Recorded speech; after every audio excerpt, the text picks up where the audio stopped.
Olivia had been married to Henry for 7 years. She loved him, he loved her. Their marriage was real. And then she found out he was in love with a man named Greg. No warning signs, no distant behavior, no cold shoulders or suspicious nights, just a real marriage, a real life, two people who chose each other. And then one Saturday afternoon, a phone she was never supposed to pick up. This is the story of what Olivia found, what Henry finally admitted, and what both of them lost, and eventually found, on the other side of the hardest conversation of their lives. Olivia is 39 years old. She lives alone now in the house she and Henry bought together in year 4 of their marriage. The backyard garden Henry planted, the one that never fully cooperated, is still out there. And every spring she goes back out to it, because she is that kind of woman, the kind who keeps showing up for things that are difficult. She always was. Before we start, if you love powerful African stories, filled with emotion, mystery, and real-life lessons, then make sure you subscribe and turn on notifications so you never miss what's coming next. And I want to hear from you. Drop a comment below and tell me, where are you watching from? And what time is it right now? Are you watching from the United States, Canada, Australia, the United Kingdom, South Africa, or somewhere else entirely? I always enjoy seeing how far these stories travel across the world. Now, let's begin. Henry is 41. He lives across town now. He is, from everything Olivia knows, finally living honestly, finally being himself, the person he suppressed for over a decade because he did not yet have the courage to let that person exist. And Greg is the man Henry fell in love with. A man Olivia had never heard of. A man whose name she found on a phone that had been quietly sitting in a bedside table drawer for months, holding a year and 2 months of messages that changed everything. Stay with this story. Because it is not just about a marriage that ended. It is about what love looks like when it is completely real, and still not enough. And about what it costs every single person involved when someone finally tells the truth. To understand what Olivia lost, you first have to understand who she was. Not the surface version, not the details that belong on a resume. The deeper one. Olivia grew up watching her parents move through the same rooms every single day of her childhood without truly reaching for each other. They were not cruel people, they were not dramatic. There were no explosive arguments, no thrown objects, no moments of obvious cruelty. They were simply two people who had stopped seeing each other, who had settled somewhere in their middle years into a polite and permanent distance, who shared a house and a life without sharing themselves. And Olivia watched this, quietly, for 18 years. And she made a decision, not a spoken one, not a dramatic declaration, but a deep, settled decision in the part of herself that would go on to govern everything she did in love. She decided she would never do that, not the staying in something difficult part. She was not afraid of difficulty. The disappearing part, the slow erosion of two people who had stopped being honest with each other. The comfortable, invisible kind of loneliness that comes from being in a room with someone who no longer sees you. That was what she was afraid of, and that fear made her careful. She became someone who paid attention. Not with suspicion, not with the paranoid watchfulness of someone who expects to be hurt, but with genuine, deliberate attention. She watched how people treated the people they needed nothing from. She listened not just to what people said, but to what they left out. She paid attention to whether someone's private face, the one they wore when they thought no one important was watching, matched the public one. She knew that the beginning of any relationship is easy. Everyone shows their best self at the beginning. Everyone performs. The real information comes later, in the ordinary moments, in the way someone speaks to you on a hard day when there is nothing to perform. She went through her 20s this way. Deliberately. Not coldly. She was not a cold woman. But carefully. There was a man in her mid-20s who was charming and funny and very good at the public version of himself. He was the man everyone liked at parties. He was warm and attentive in the beginning, and then slowly inconsistencies appeared. Small ones, the kind that were easy to explain away individually. But Olivia did not explain them away. She collected them, and after 4 months she understood what they added up to. A man whose private face did not match his public one, and she left. There was a man at 30 who was genuinely good. Honest. Present. Someone she cared about, and who cared about her. And they lasted almost 2 years before they both understood, gently and without drama, that what they had was real. But it was not the thing. It was not the relationship that either of them would build their whole life around. They ended it well. She's still grateful for that one. And there was one in between who lasted longer because he was familiar, and familiar can feel like safe. Even when it isn't. That one cost her something. But it also taught her something. And she filed it away the way she filed everything. As information about who she was and what she actually needed.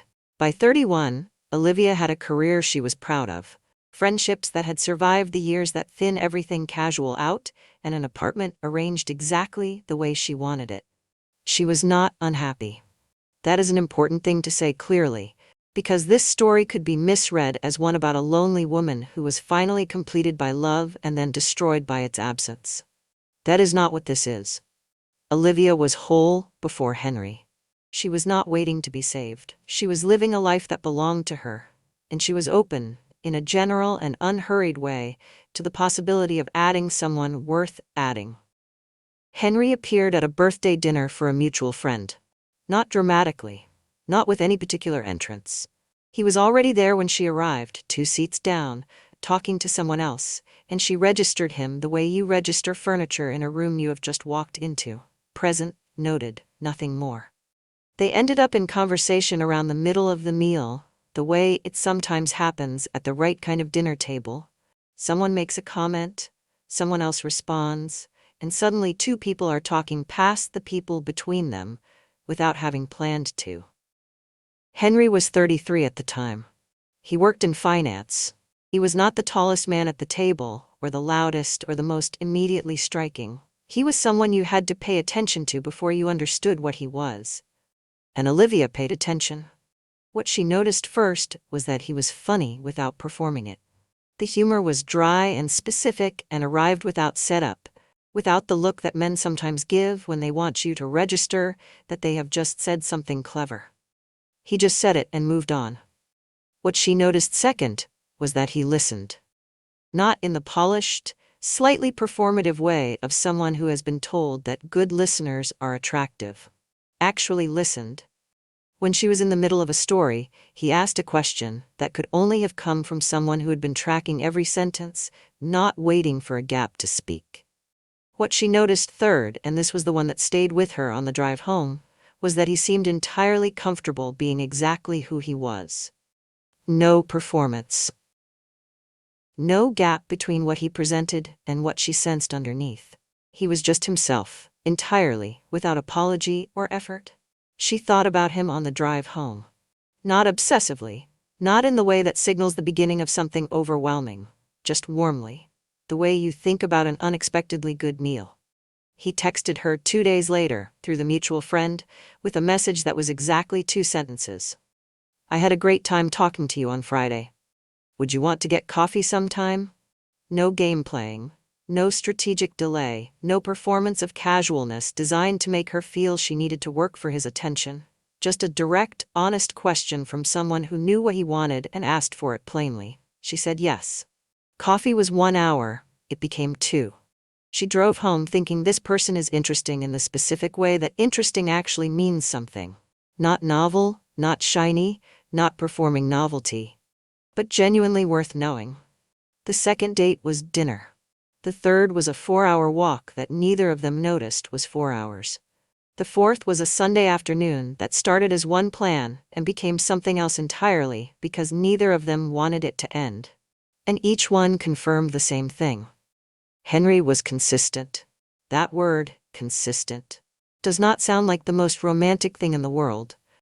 But for a woman who had been paying close attention to the gap between who people appeared to be and who they actually were, consistency was the most powerful thing a person could offer. He did what he said he was going to do. When he said he would call, he called. When he said he would be somewhere, he was there. When he said something mattered to him, his actual behavior reflected that. His words matched his actions, completely and without exception, over months and then over a year and then over years. The part of Olivia that had always been watching, the part that collected inconsistencies and waited for the private face to appear, went quiet. Not because she switched it off, because there was nothing for it to notice. There was no gap. There was no inconsistency. Henry was the same person in every room. In every season, in every circumstance she observed him in. Her guard came down so slowly she almost did not notice it happening, not in a single dramatic moment of surrender. Just, gradually over time, the watching stopped. The analysis stopped. The quiet, perpetual alertness that had kept her careful in every relationship she'd ever had simply went quiet. Because there was nothing to catch. She told her closest friend about 8 months in, "I don't have to think around him." Her friend asked what that meant, and Olivia said, "With everyone else I've ever been with, there was always something I had to think around. Some inconsistency I had to decide whether to ask about or let go. Some version of them I wasn't sure was the real one. With Henry I don't have to do any of that. He just is who he says he is, all the way through." Her friend laughed and said that was what a good relationship was supposed to feel like. And Olivia had laughed too. But inside she thought, no, this is something more specific than that. This is something I did not fully believe was possible until right now. He proposed 2 years into the relationship. Not at a restaurant. Not with a plan designed to be photographed and shared. On a regular Tuesday evening in his apartment, after a completely ordinary dinner. He said, "I've been thinking about this for a while. I don't want to do any of this without you. I want to ask you properly, even though we're just in my kitchen on a Tuesday, because I don't think something this real should wait for the right setting." She said yes before he finished the sentence. Not from urgency. Not from fear of losing him. From certainty. The specific, absolute, unprecedented certainty that Olivia had been waiting her entire adult life to feel and had quietly suspected she might never find. The voice in the back of her mind that had always asked, "Are you sure?" was silent. Completely, remarkably silent. For the first time. Their marriage was not what Olivia had feared marriage might be. She had grown up watching a version of it that looked like 2 people slowly becoming strangers inside the same house. She had entered her adult life holding that template with genuine caution. What she found with Henry was something else entirely. They talked. Not always about significant things, but honestly. They told each other the small stuff. The frustrations from work, the random thoughts that surfaced during commutes, the half-formed ideas that had not yet earned the right to be called plans. They maintained the kind of daily, unremarkable honesty that most people treat as ordinary, but that is actually the connective tissue of a real marriage. Their first apartment was too small. 1 bathroom, a kitchen where only one of could cook comfortably. A living room that required negotiation about whose things went where. And instead of that closeness creating friction, it created familiarity. The deep, unglamorous, genuine kind. The kind where you know exactly how someone sounds when they are anxious before they tell you they are anxious.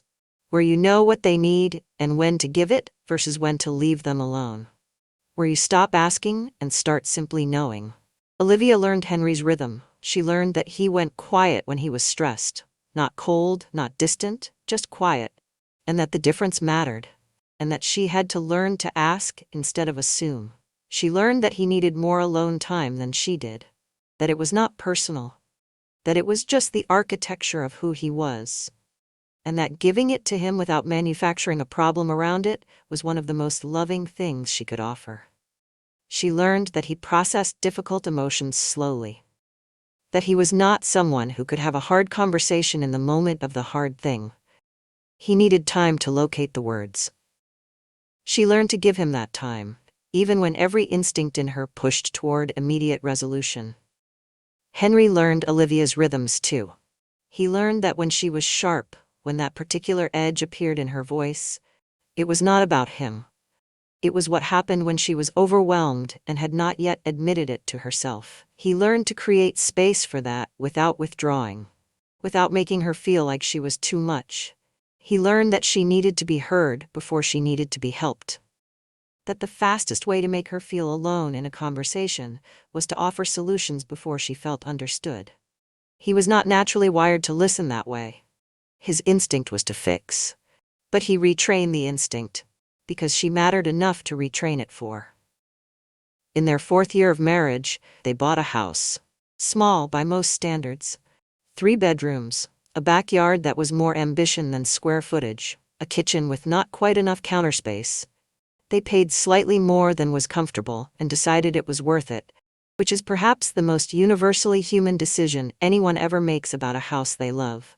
The first summer they spent painting every room. They argued about colors in the specific way that couples argue about things that do not truly matter, with real investment, with genuine stakes that have nothing to do with the colors themselves. Olivia wanted depth, warmth, dark greens and terracottas, colors that felt alive. Henry wanted calm, whites and soft grays, things that felt like exhaling. The result was a compromise that neither of them would have chosen alone, and that both of them ended up loving more than their original idea, which is perhaps the most honest definition of a good marriage. The backyard was Henry's project. He was not by any reasonable definition a gardener. He was an optimist who had read 3 books about gardening and proceeded to make most of the mistakes those books warned against. The tomatoes always came in late. The herbs were patchy. Something ate the lettuce 2 years running, and they never definitively identified what. The garden was, by objective measure, not a success. But Henry kept going back to it. Every spring. Adjusting. Starting again. Trying something different. Completely undeterred by the previous year's results. Olivia used to stand at the kitchen window watching him out there on Saturday mornings, crouched near something, turning soil, talking quietly to himself, or maybe to the plants, with the particular focused calm of someone doing something they have decided is worth doing, regardless of the outcome. She would think, watching him, "This is the man I married. Someone who keeps showing up for things that don't cooperate." Because the trying itself is the point. They built routines that became sacred without ever being called that. Sunday mornings were inviolable. No phones on the table, no obligations, no plans, no agenda. Just coffee and conversation, and the unhurried quality of a morning that belongs entirely to 2 people.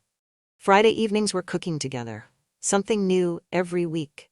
Sometimes it worked beautifully. Sometimes it was a spectacular failure that became its own kind of funny. They had an entire vocabulary for dishes that had gone wrong. Private shorthand that referenced specific disasters nobody outside the marriage would have understood. They had friends they shared, and friends they kept separately. They had opinions that disagreed, and things they were both passionate about. They had an annual argument about where to spend the winter holidays that never fully resolved, and had, over 5 years, become something they both secretly looked forward to having. Henry was well liked by the people who knew him. Not the loudest person in any room. Never that. But the person people eventually gravitated toward. The one people wanted to tell things to. The one who gave his complete attention when someone was speaking to him, and made them feel, genuinely, that what they were saying mattered. He had a small number of deep friendships, the kind that had survived geography and time, and the specific friction that comes from people growing in different directions and choosing to stay connected anyway. He called his mother every Sunday evening. Not from obligation. Because he genuinely wanted to. Because she was someone he loved and staying connected to her was a choice he kept actively making. He was a good man. Those 4 words are the most important ones in this entire act. He was a genuinely good man. Not perfect, but real and present and trying and consistent. And Olivia loved him the way you love something you have chosen and keep choosing. Not the consuming, elevated love of a beginning. The quieter, deeper kind that comes from having seen someone in every season and decided, every time, yes, still you, still this. Year 5 was perhaps their best. Nothing dramatic happened in it. No milestone event, no single moment that stood apart. Just a year that moved the way a good year moves. Smoothly, with the particular satisfaction of a life that is doing what it is supposed to do. They talked that year about the future in ways they hadn't before. About children. Whether, when, what that would look like for them. About where they wanted to be in 10 years. Henry made a list of places he had been meaning to travel to for years and kept pushing back, and he said, "I don't want to be someone who keeps saying someday." And so they started actually planning. Not just talking about it, actually building it. Olivia thought many times that year, this is it. This is the thing I was building toward without knowing I was building toward it. This life, this man, this ordinary and completely sufficient and genuinely wonderful thing. She did not know, in year 5, that year 6 was already different in ways she could not yet see. She did not know because nothing about year 5 showed it to her. That is the specific cruelty of the slow kind of ending. It does not announce itself. It begins somewhere you cannot see from where you are standing. And by the time it becomes visible, it has already been happening for longer than you are ready to hear. It did not begin with distance. That is the first thing to understand. Everyone who hears this story expects the distance. They expect the coldness, the withdrawal, the partner who stops coming home or stops being present or stops reaching for you in the night. Henry did none of those things. He was still there, still showing up, still cooking on Friday evenings, still calling his mother on Sundays, still going out to the garden on Saturday mornings and trying again with the things that wouldn't grow. Still remembering how Olivia liked her coffee on hard days versus easy ones. Still the same steady, consistent, present man he had always been. But something had changed. Not in what he did, in how he did it. That distinction between what and how is important. Because the most devastating kind of betrayal is not the obvious kind. It is not the kind that announces itself or leaves evidence in obvious places. It is the kind where everything on the surface looks exactly right while something underneath has already shifted. Where the person you love is standing right in front of you, doing all the things they have always done, and something in them has already, quietly, moved somewhere else. Olivia could not name it at first. She tried. She would find herself in the middle of an ordinary evening, Henry right there beside her, and feel something she had no accurate language for. Not loneliness, not exactly. More like the particular feeling of reaching for something in a familiar place and finding it has been moved slightly. Not gone, just not quite where it used to be. She noticed first that Henry was on his phone more. Not dramatically more, not in the obvious, rudely distracted way that is easy to name. Just slightly more than before. And he held it differently. Closer. More deliberate. Not with the body language of someone hiding something. More like someone who had started carrying something carefully. She noticed that when a notification came through, he would glance at it with a particular quality of attention. Precise, specific, almost expecting, and then something would settle in him. A small, almost imperceptible easing. Like someone who has received the information they were waiting for. She told herself it was work. Henry had a demanding job and evening messages from clients were not unusual. She had her own version of this. She told herself this was just the same thing, and she moved on. She told herself this for several weeks. And then came the Tuesday evening. Olivia had had a long and frustrating day. She had come home wanting to decompress and had changed out of her work clothes and was in the kitchen getting water. Henry was in the living room, on his phone. His voice was low. Not secretive low, not the hushed, careful tone of someone afraid of being overheard. Just soft. The particular softness of someone who is choosing their words with real care. Like someone who is thinking, before they speak, about how each word will land on the person receiving it. Olivia stopped in the kitchen doorway. Not because she had decided to listen. Because her body stopped before her brain did. She recognized that tone. She recognized it specifically because it was Henry's tone. His particular tone. The one he had used in the beginning. When they were new, and every word was being chosen with intention because everything still mattered enormously. The tone of someone talking to a person they are actively trying to reach. Someone whose reaction matters. Someone they are being careful with because that person is important. The tone he used to use with her. Used to. She stood in the doorway for one long, suspended moment. Then she walked quietly to the bedroom and sat on the edge of the bed and looked at nothing in particular. She did not interrupt, did not ask who he was talking to. Did not do anything at all except sit with what she had just noticed. Something had moved in her. Somewhere in the architecture of what she believed about her marriage, something small had shifted. Not loudly, not dramatically, but permanently. In the way that small shifts sometimes are, irreversible in a way their size does not suggest. She pushed it down.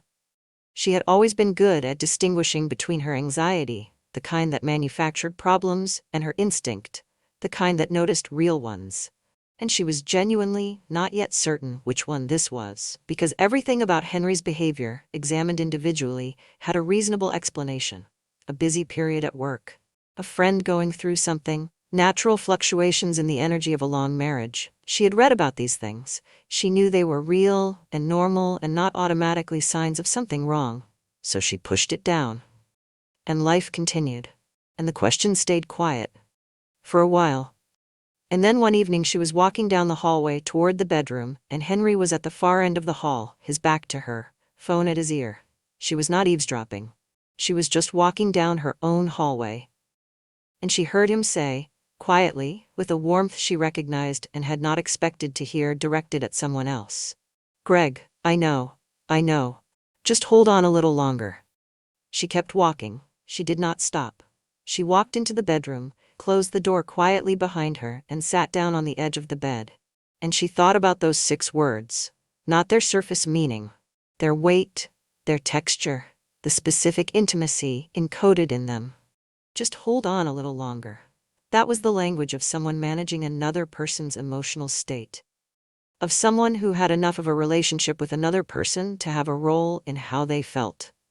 That was the language of someone with obligations that ran in 2 directions, and who was in that moment tending to the one that lived in a phone and not the one who was in the next room. She went through every Greg she could think of. 7 years of knowing Henry.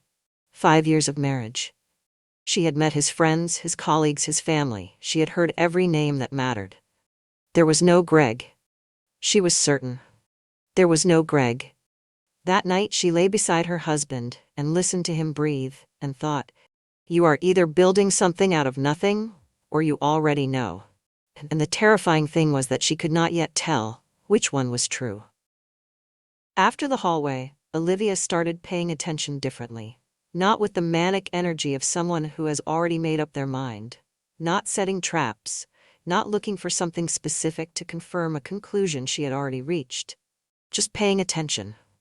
The way you look at something more carefully when you suspect it might be something other than what it appears to be. And the more carefully she looked, the more she saw structure. Not chaos. Not the frantic, disorganized footprint of something reckless. Structure. Almost elegant in how quietly it had been maintained. The phone calls from Henry happened at predictable times, not every day, but with enough regularity that she could begin to anticipate them. Tuesday and Thursday evenings, occasionally Sunday afternoons when there was a natural reason for him to step away from whatever they were doing. Always brief enough not to demand comment, always explained by something. Work, an old friend, a family member, that she had no specific reason to question. She noticed that in the evenings following those calls, Henry was slightly different. Not obviously different, not happy in a suspicious way, not distracted in an obvious way, just, almost imperceptibly, lighter, the specific quality of someone who has been holding something tightly and has, for a moment, been allowed to set it down. And she noticed that the second phone had moved. Henry had an old phone, his previous model, kept because it held photos he had not yet transferred to the new one. It had lived, for as long as Olivia could remember, on the bookshelf in the hallway. She had walked past it every day for years. It had been as unremarkable as a book she had already read. One day it was not there. She did not know exactly when it had moved. She had simply been walking past it so routinely for so long that she had stopped truly seeing it. And now she noticed its absence, the way you notice that something is missing after you have already looked past the empty space too many times to determine when the thing disappeared. She found it 3 days later, in the drawer of Henry's bedside table. Not hidden, not locked away behind anything, just moved, closer. From a shared hallway to a private bedside drawer. Within arm's reach in the night. She did not touch it, she looked at it. She noted where it was. And she left it exactly as it was. Something being moved from a shared space to a private one tells you something about what it contains. That is a simple rule about the geography of secrets. The things that matter most to a person end up closest to them. Proximity is its own kind of evidence. Olivia stopped pushing the question down after that. She let it exist. She let herself acknowledge, in the quiet interior of her own mind, that something was happening. She did not know the shape of it yet. She did not know the name. But she was no longer pretending she did not feel it. And something interesting happened when she stopped pretending. She became calmer. Not because she was okay with it, but because the thing that had been draining her energy was not the awareness. It was the effort of suppressing it. And once she stopped suppressing it, the energy came back. She could think clearly again. And clearly thinking led her to a decision. She was going to understand what was happening before she said anything. Not to build a case against Henry, not to catch him doing something, but because she owed it to herself to know what she was actually dealing with before she asked for the truth. Because walking into a confrontation without knowing what you are confronting is a way of being at a disadvantage. And Olivia had never been someone who accepted unnecessary disadvantage. She would wait, she would watch, and when she had enough, when she understood enough, she would speak. It was a Saturday in October. She remembers it was October because the light was doing that specific October thing, coming in low and golden through the kitchen window in the afternoon, making everything look slightly more significant than it is. Tipping the ordinary toward the cinematic. She has thought about that light many times since. They had gone to the farmer's market that morning.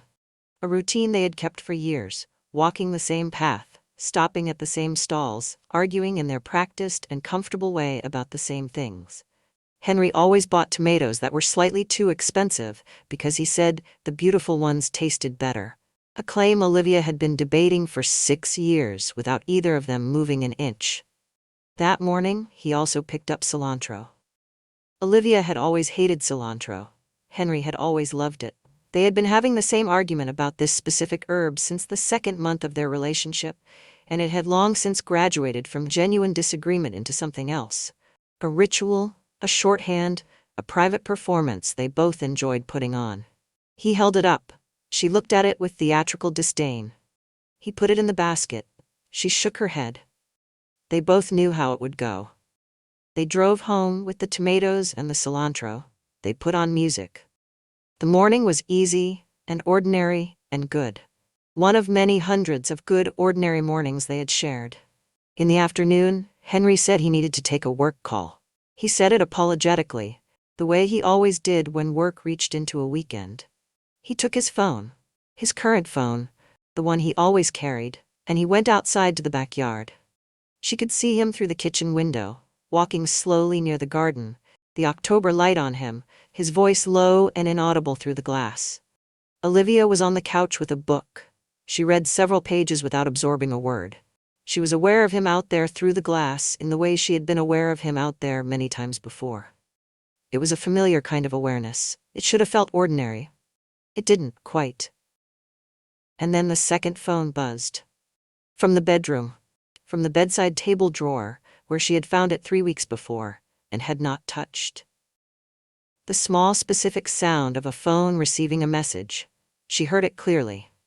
Olivia sat with that sound for a moment. She thought about the weeks of watching, the accumulated weight of small observations, the phone calls at predictable times. The phone moved from the hallway to the bedside drawer. The name she had heard through the hallway wall. The tone she had recognized at the kitchen doorway. She thought about all of it. And she thought about what she had told herself she was waiting for. To know, to understand what was actually real in her own life. She got up, she walked to the bedroom. She picked up the old phone from the drawer. It was not locked. The screen came on when she lifted it, and there, on the notification, was the name she had been waiting to see again. Greg. She opened the messages. She did not skim. She read from the beginning. Slowly, with the deliberate, complete attention of someone who has decided they want the whole truth, not the manageable portion of it, not the version that is easiest to metabolize, the whole thing. The conversation went back 14 months. 14 months. More than a year of her marriage had been running alongside this. More than a year during which she had been living inside what she believed was a complete and honest life. while her husband had been building something else in the space she was not allowed to see. She kept reading. The messages had a texture that she recognized immediately for what it was, not the hot, urgent, disorganized texture of something new and reckless, but something older, something with depth and history. The texture of two people who had established a private language between them, who had references the other understood without explanation, who had shared moments that existed only between them. There were ordinary messages, the daily maintenance of any close relationship. How did the meeting go? Did you sleep? Are you okay? The small, accumulating evidence of someone who was paying consistent attention to another person's daily life. And then there were the others. One from Henry. Talking to you is the only time I feel like I'm not managing how I come across.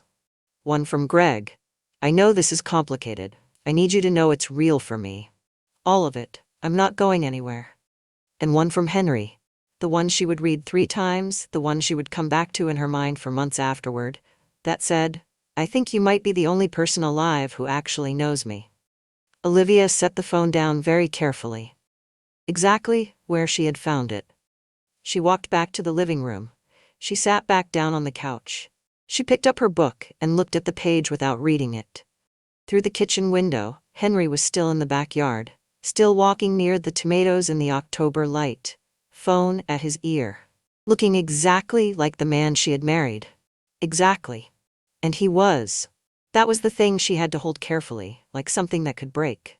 He was exactly the man she had married. And he had also told someone else that they were the only person alive who actually knew him.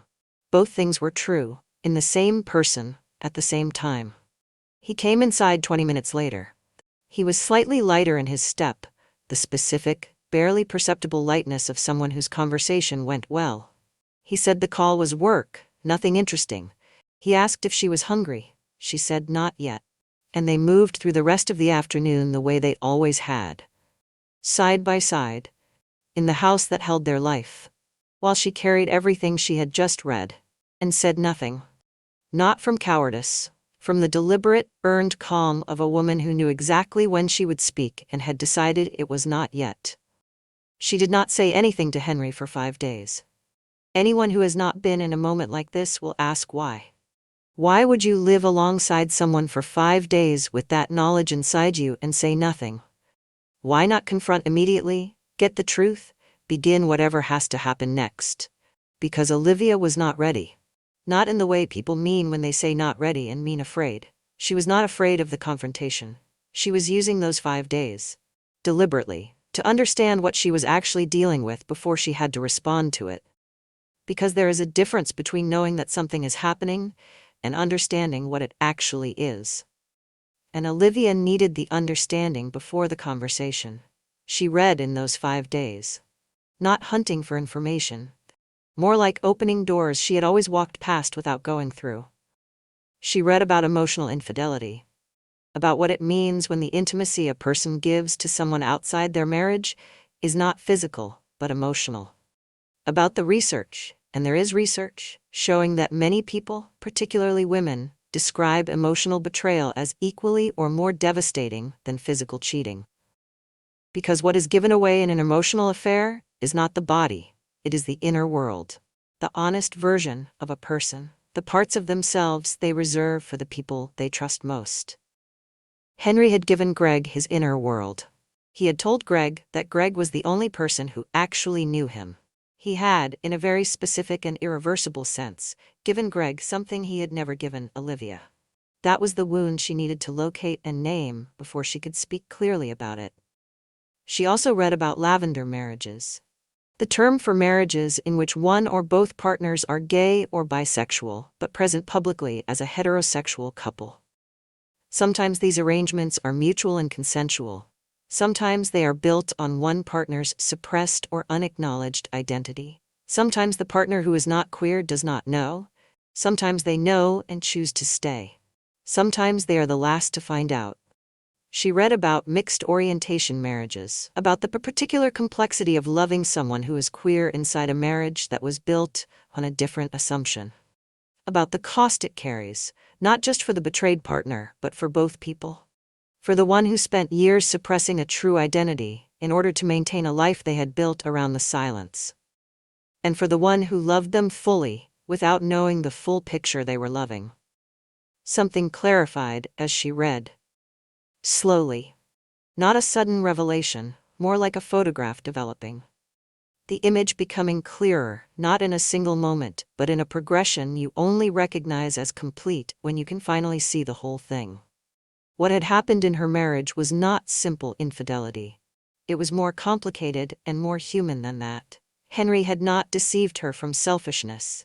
He had not woken up one day and chosen cruelty. He had been a person carrying something he did not have the language or the courage to name.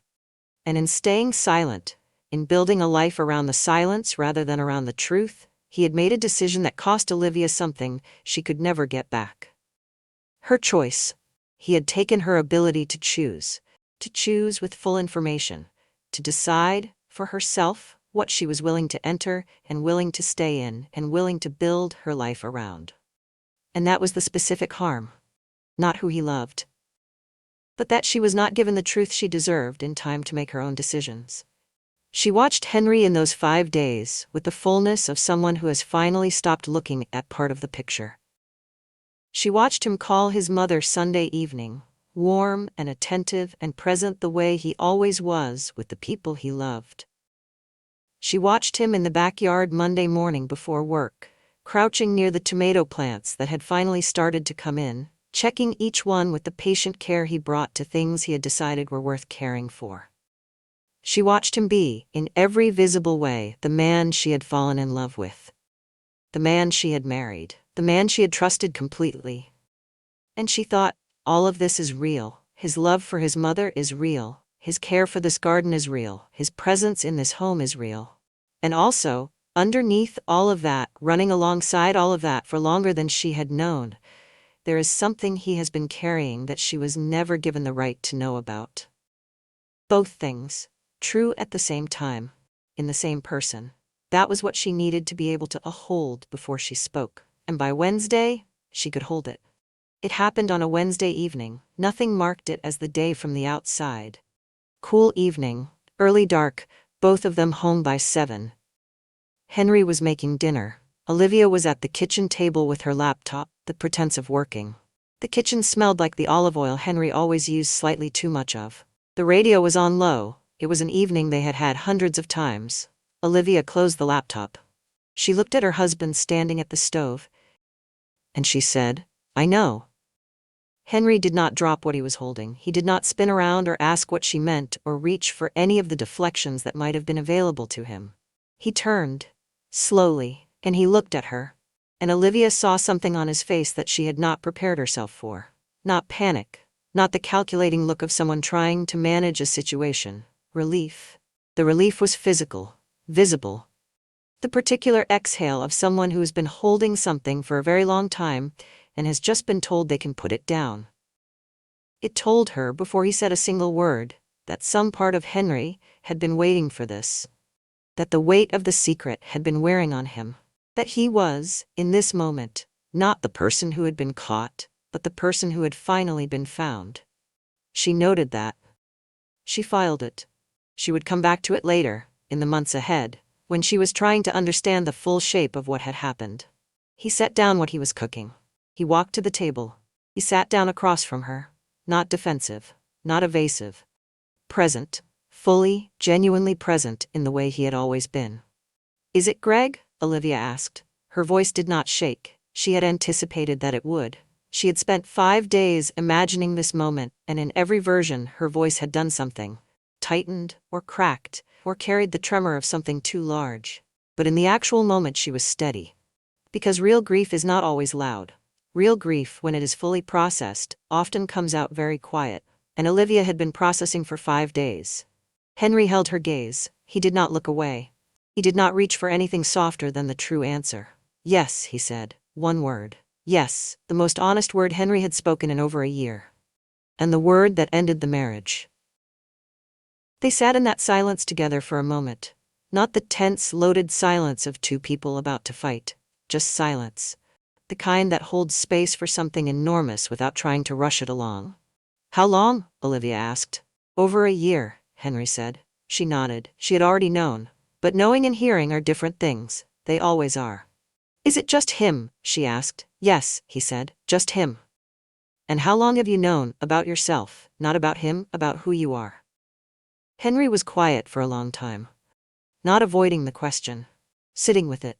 Finding the honest answer rather than the convenient one. A long time, he said finally. Since I was young, I think. I didn't have the right language for it then. And when I found the language, I was afraid of what naming it would do. To everything I'd already built, to my family, to the person I'd been telling myself I was. He stopped. Then continued. I convinced myself that if I just lived the life I was living, if I kept being the person everyone already knew, that the other part of me would get smaller, that it would go away. Did it? Olivia asked. No, Henry said. It got louder. Olivia looked at this man, this steady, consistent, genuinely good man who had shown up for her completely for 7 years, and who had been living with something she was never given the chance to know about. Why didn't you tell me? She asked.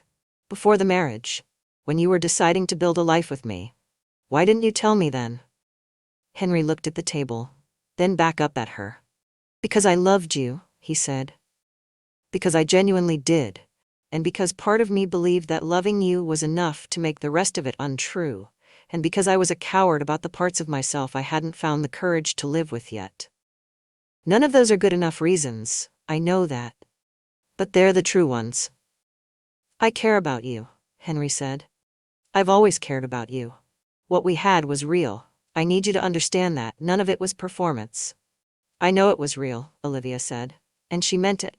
She had been in it. She knew what real felt like, what they had felt completely real. It had just also been incomplete. And those are different things. Real and complete are different things. And they can coexist in the same relationship for years without either person knowing. Are you leaving? She asked. Henry was still for a moment. I already have, he said quietly. Not physically. Not yet. But the rest of me, I already have. There it was. The truth that had been living in their house for over a year, finally spoken. In their kitchen, on a Wednesday, with the October dark at the window and the olive oil still on the stove. Henry had not left that night. He had not left that month. He had been leaving slowly, in increments too small to name, over more than a year, carrying something he could not bring himself to be honest about, because the honesty would cost too much. And Olivia had loved him so completely, so faithfully, so without reservation, that she had held his slow departure like it was his continued arrival. She had loved him, and in doing so, had made it possible for him to leave, without her knowing he was already gone. Henry moved out 6 weeks after the Wednesday conversation. Not immediately, because Olivia did not ask him to leave immediately. That night they sat at the kitchen table for 3 hours, and they talked, honestly, without evasion, without performing emotions either of them did not feel, in a way that, ironically, was more honest than almost anything they had shared in a year. Henry told her things he had carried for years. About the confusion that had started when he was a teenager, and that he had buried so completely he had almost managed to believe it was gone. About the day he had met Greg. At a conference, 15 months before. And the months of telling himself it was just a friendship. About the specific moment when he had finally admitted to himself that it was not. He told her that he had never wanted to hurt her. That he had convinced himself, in the way people convince themselves of things when the alternative is unbearable, that he could keep both worlds intact. That his love for her would be enough to make everything else manageable. That he could keep being the man she believed he was. Love doesn't work that way, Olivia said. No, he agreed. It doesn't. She was not kind about it in the sense of soft or accommodating. She was honest. She told him what his silence had cost her. The years she could not get back. The children they had talked about having. A decision she had been building toward, with someone who was not being honest about the foundation they were building on. The futures she had been planning in her mind, that had been constructed on information she was never given the right to verify. She told him clearly. This was a betrayal. Not because of who he loved, but because he had allowed her to love him without the truth she deserved in time to make her own choices. He did not defend against that. He accepted it. And that acceptance, the lack of argument, the absence of deflection, was the most honest thing he had offered her in over a year. The 6 weeks between the conversation and his moving out were strange. Not cruel, not chaotic, more like a long suspended exhale. Two people navigating a transition neither of them had planned for, with the specific gentleness that sometimes only becomes available when everything else has been stripped away and only the real remains. They were kind to each other. Genuinely. Not performing kindness for an audience. Just two people who had loved each other for 7 years and who knew how to be decent, in the absence of a reason to be otherwise. He found an apartment. She helped him pack some things. Not all of them. Not with any ceremony. Just happened to be there one afternoon when he was sorting through books and helped organize them by author the way she always had, the way he never remembered to. He noticed. He didn't say anything. She saw him notice. That was its own kind of goodbye. He left on a Saturday, October still. The same light, low and golden. He took what was his. He stood in the doorway for a moment and looked at the home they had made. Then he left. Olivia stood at the kitchen window and watched his car until the road was empty. Then she stood there a while longer anyway. The house was hers now. The garden in the backyard, the imperfect garden Henry had tended with more optimism than skill, was hers. The kitchen, with the not quite enough counter space, the rooms and the colors they had compromised on, the life they had built inside, all of it, hers. That evening she went outside. In the October cold. And she crouched down near the tomato plants in the garden Henry had kept going back to for 4 years. And she looked at them properly, really looked at them for the first time. And she thought, I am going to keep trying with this. Not to prove something. Not because it was what he would have wanted, but because she finally understood what he had understood about it all along. The trying is its own kind of meaning, regardless of outcome. The showing up is its own reward. In the months that followed, Olivia went through the full range of what it means to grieve something real. There were days where the loss was so heavy it had physical weight, not for Henry specifically, not with the sharp longing of missing a person, but with the particular grief of a future that no longer exists. The children she had been building toward having. The trips they had started planning. The version of the next decade she had been quietly constructing in her mind. All of it, gone.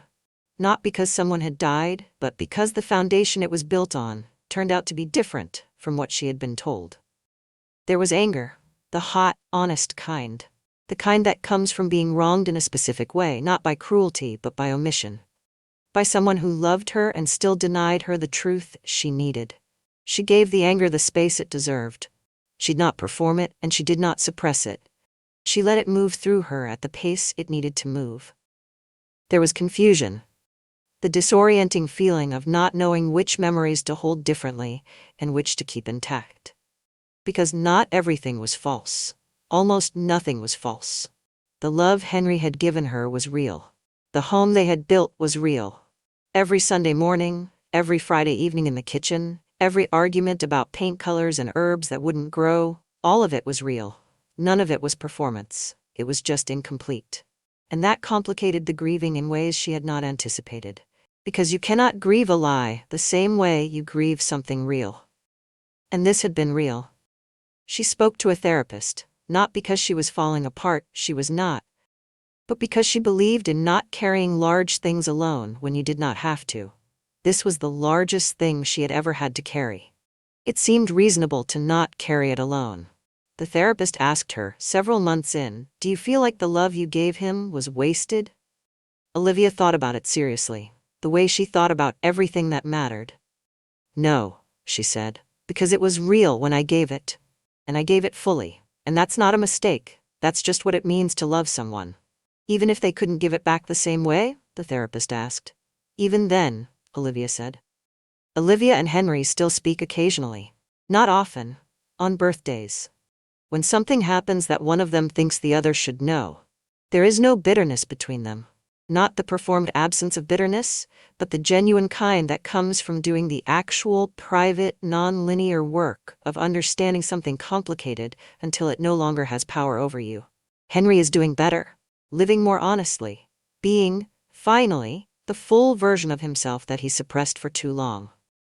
Olivia does not hate that. She is not glad it cost her what it cost. But she does not begrudge him the life he should have been living all along, because she was never the obstacle to it. She was just someone who deserved to know the truth sooner. Olivia is rebuilding. Quietly, the way she does everything. She kept the house, she kept the garden, she went to Portugal last spring. One of the trips they had been planning, alone. It was different from what she had imagined when they planned it together. Some of it was harder, some of it, unexpectedly, was better. She has started planning the next one. She is not looking for anyone. She is not waiting for anything. She is living her life with the particular clarity that comes from having been through something that strips away every pretense and leaves only what is actually true. What is actually true is this: Olivia loved imperfectly, meaning she was loved by someone who was not yet free to love her completely, and she loved him back with everything she had. And that love was real, and it ended, and she survived the ending, and she is, by any honest measure, okay, still herself, still careful, still the woman who pays attention, still every spring, back out in that garden, trying again, because the trying is its own kind of meaning. Before you go, there's a question worth sitting with. Not about Henry specifically, not about what he did or didn't deserve, or whether Olivia should have known sooner, or whether Greg knew what he was part of. The real question in this story, the one that stays long after the details fade, is this: what do we owe each other when we are still in the middle of figuring out who we are? Henry was not a monster. He was a person who was afraid. Afraid of what the truth of himself would cost. Afraid that being honest would mean losing the life he had already built. And in that fear he made a decision, not consciously, not all at once, but consistently over many years, to protect the version of himself that everyone already knew, rather than become honest about the one he actually was. And that decision cost Olivia 7 years of her life built on incomplete information. That is the harm. Not who Henry loved, but that the person next to him was never given the truth she needed to make her own choices.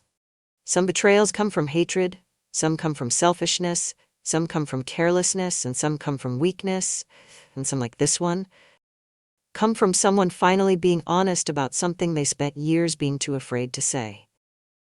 That does not make it painless, it does not make it okay, but it does make it human. And if you are someone who has ever loved a person fully, only to realize later that you did not have the whole picture, this is worth saying directly to you: the love you gave was real. It does not become less real because the person you gave it to was not fully honest with you. You were honest. You showed up completely. You gave yourself without holding back. That is not a failure. That is what loving someone looks like when you do it without reservation. And that love does not get wasted. It becomes part of who you are. Part of how you love next. Part of what you know now that you did not know before. Part of the story that brought you to exactly where you are standing right now. And if you are the other person in this story, if you are carrying something you have not yet found the courage to name, this is worth saying to you too. The truth, spoken late, is still better than the truth never spoken. The person beside you deserves to know who they are choosing. And so do you. So do you. Drop your thoughts in the comments below. Have you ever loved someone completely and found out later that the love was real, but the picture was incomplete? How did you carry it? How did you come back from it? Every comment gets read. Every single one. And if this story reached something in you today, something real, something that needed to hear this, share it. Because somewhere out there is someone lying awake right now trying to name a feeling they cannot name. And they need to know that someone has already walked this road and come out the other side. Still whole, still choosing, still every spring trying again with the garden.